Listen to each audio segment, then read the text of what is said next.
think of that whole scene of influencer boxing, misfits, all of that? It's not boxing, it's entertainment.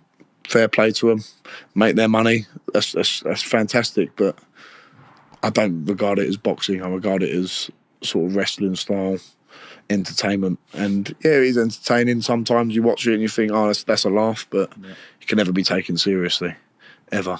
And that's the danger, though. Like young kids coming through now, will look on my TikTok comments. They'll be like, "When you're fighting Jake Paul, you should fight Tommy Fury," and like they don't understand what we have to go through as professional boxers. I know Jake Paul trains really hard, KSI, and fair play to him for making loads and loads of money, and they're great businessmen. But I mean, come on, fighting a 60-year-old nearly Mike Tyson versus Jake Paul, I've got no time for that.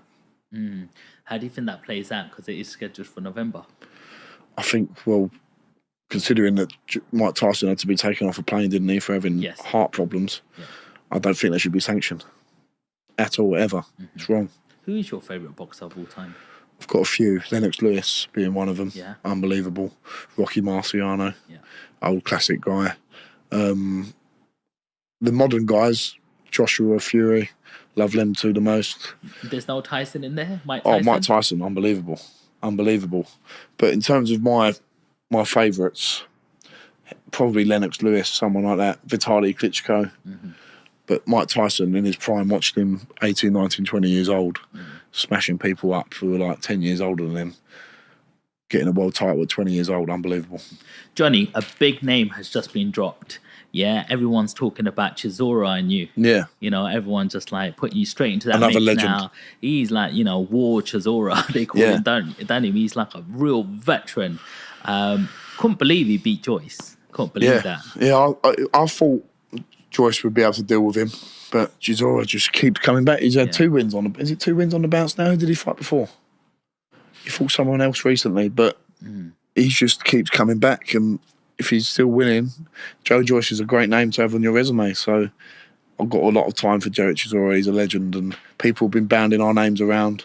Eddie being the main man who's been doing that, and I feel a bit disrespectful to thinking like I'm calling for that fight. So I'm not calling for it, but if Derek Chisora came and said, let's have a fight at the O2, let's set it out, I want to do it, I wouldn't say no. It would be an honour to share the ring with Derek Chisora, and I think I'd have a good chance in. Not saying I'd win it, but I'll give a good account of myself, Yeah. How much of a task is it for Chisora being a 40-year-old? That's the problem. Maybe if it was 3-4 years ago, I'd feel slightly differently. But age waits for time waits for no man, and he's been in some grueling fights, and I think Del Boy's a great character, and I think he's an unbelievable guy, unbelievable for British boxing. He'll go down and be remembered by a lot of people, and time waits for no man. How important is timing in terms of when you're facing your next opponent? If you go straight for Chisora, where do you go from there? You might be able to, face an opponent like that. You might be able to get through a wall like that and show a lot of toughness, but is it too fast too soon because you've had all these first round knockouts? Not sure how much experience you're getting in the sort of actual ring.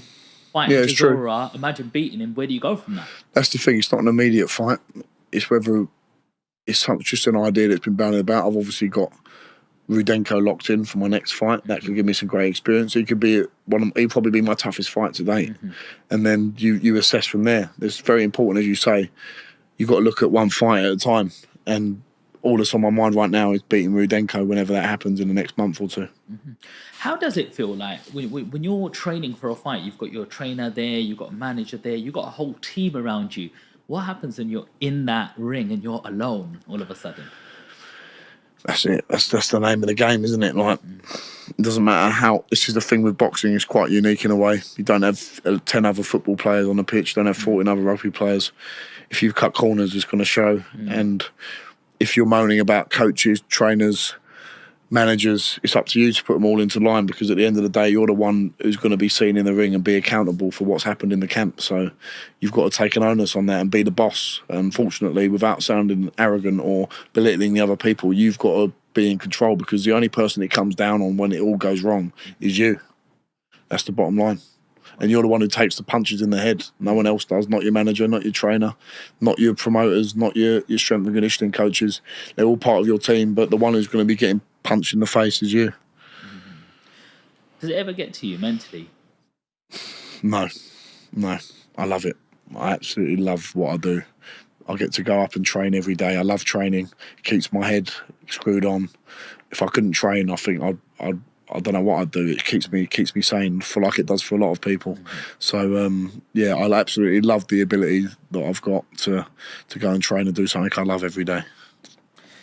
Before you're ready to challenge for a major title, what milestone do you feel that you need to hit? I don't think of it in that way, Sean. I don't think I have to hit anything. I think the map is in my destiny of where I'm meant to go. All I have to worry about is winning the next fight. There's no milestone I think of in my head that I think, well, I've got to do this amount of this or do that. It's all mapped out already. All I've got to do is dedicate myself 110%, and then the rest will follow. I like going to the gym myself. Yeah. I go there every morning, Yeah. maybe 5-6 times a week. Yeah. It keeps me happy. Yeah. I like to think I train hard. Yeah. You know, one day, like I have my 2 days where I do my 5K runs. Yeah. I do my bodybuilding on 2 other days, and then a couple of other days I do a Pilates, yoga. Get the It's good to do that. out. All the flexibility. Yeah, absolutely. All of them things. Do you do any sauna?